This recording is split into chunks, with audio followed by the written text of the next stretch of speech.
Úryvky z knihy Zázrak. 18. deň. Zázračný zoznam úloh.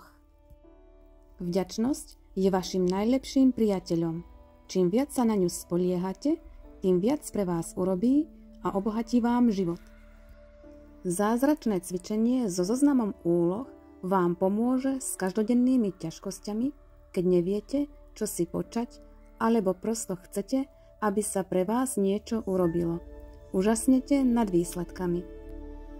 Ak spojíte zázračnú silu vďačnosti so zákonom príťažlivosti, ľudia, okolnosti a situácie sa preskupia tak, že sa bude diať, čo chcete vy. Ako k tomu dôjde, ale nie je vaša starosť. Pričinite sa tým, že už teraz budete čo najvďačnejší za to, čo chcete, aby sa to stalo, ako by sa to už uskutočnilo, a dajte tomu voľný priechod. Dnes si napíšte zoznam 10 najdôležitejších úloh, ktoré potrebujete, aby sa vykonali či vyriešili pre vás.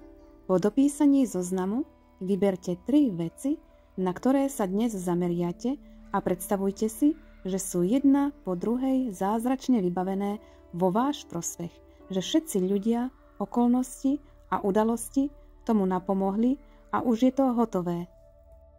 A vy za to nesmierne ďakujete.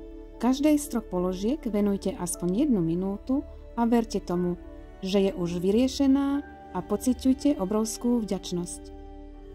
Môžete to urobiť aj so zvyšnými položkami v zozname, ale už ich samo vymenovanie na zázračnom zozname úloh má silný účinok. Podobné sa priťahuje.